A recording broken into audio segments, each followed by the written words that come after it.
Welcome back to Kairali உலகம். நாங்கள் பெங்களூர் போயிருந்தோம்னு சொன்னேன்ல, அப்போ வந்து போன சில காட்சிகளும் நமக்கு அனுபவப்பட்ட சில காரியங்களும் ஷேர் பண்ணலான்னு போடுறேன். நாங்கள் போயிருந்தது கிறிஸ்மஸ் வெக்கேஷன் சமயத்தில், கிறிஸ்மஸ் முடிஞ்சு, அதனால் டிராஃபிக் கம்மியாக இருந்தது.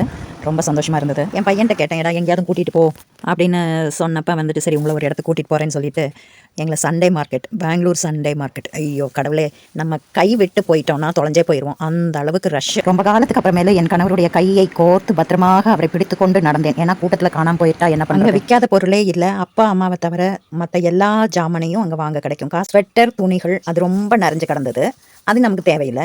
அப்புறம் இந்த மாதிரி ஜில்லாரி பில்லாரி, கம்மல், வளையல், என்னென்னமோ ஜடையில் வைக்கிற அலங்கார ஜாமான்க அப்படி ரொம்ப இருந்தது, புதுசாக இருந்தது.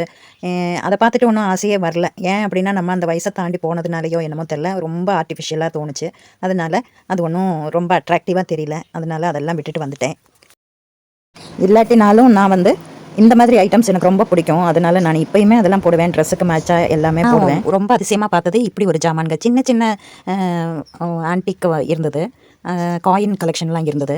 அது வந்து எனக்கு ரொம்ப ஷாக்காக இருந்தது. அது என்னென்னா ஒரு 1.5 இன்ச்சில் தான் அந்த ப்ராடக்ட் இருந்தது. என்னென்னா ஒரு யானை, குதிரை, விக்கிரகங்கள், அப்புறம் இந்த மாதிரி பழைய காலத்து கடிகாரங்கள், அந்த மாதிரிலாம் நிறைய ஜாமான்க. அது ஒரு இத்தினூண்டு 1.5 இன்ச்சுக்கு ஒரு யானையோட இது. ஆனால் அது 150 ரூபா. அது கன் மெட்டல் மாதிரி ஏதோ பிராஸோ என்னமோ ஒரு மெட்டலில் இருந்தது. ரொம்ப ஆச்சரியமாக இருந்தது, அழகாகவும் இருந்தது, க்யூட்டாக இருந்தது. பலவித நாட்டு கரன்சி இருந்தது. அதெல்லாம் கொஞ்சம் நல்லா இருந்தது, பார்க்க நல்லா இருந்தது. பழைய காலத்து 3 பைசா, 2 பைசா, 1 பைசா இதெல்லாம் பார்க்க முடிஞ்சது. அதெல்லாம் ரொம்ப ஆச்சரியமாக இருந்தது. காய்கறி, ஃப்ரூட்ஸு, அதில் வந்து மக்காச்சோளம் வேக வச்சு வித்துட்டு இருந்தாங்க. அவரவர் வியாபாரத்தை அவரவர் கவனமாக பார்த்துட்டு இருந்தாங்க. நிறைய வெஜிடபிள்ஸ் எல்லாம் இருந்தது.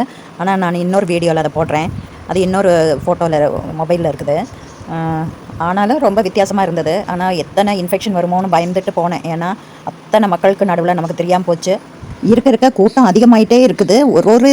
ஒரு ஸ்டெப்பாக நாங்கள் எடுத்து வச்சுட்டு வந்தோம். கடைசியில் எங்கள் பிள்ளைகளுக்கு எங்கேயோ இருந்தாங்க, அவங்க காருக்குள்ளேயே வேற ஒரு இடத்துல போய் இருந்தாங்க. ஒரு கிலோமீட்டரோളം நாங்கள் நடந்து போய் அவங்க லொக்கேஷன் அனுப்பி கொடுத்தாங்க பிள்ளைங்க. அங்கே வந்து எல்லா லாங்குவேஜும் பேசிகிட்டு இருக்கிற மாதிரி தெரிஞ்சது. தமிழ் பேசுகிறாங்க, கன்னடம் பேசுகிறாங்க, ஹிந்தி பேசுகிறவங்க இருந்தாங்க, மலையாளம் பேசுகிறவங்க இருந்தாங்க. நாங்கள் அங்கே ஒன்றுமே வாங்கலை, ஆனால் ஒரு புது எக்ஸ்பீரியன்ஸாக இருந்தது. நன்றி, வணக்கம்.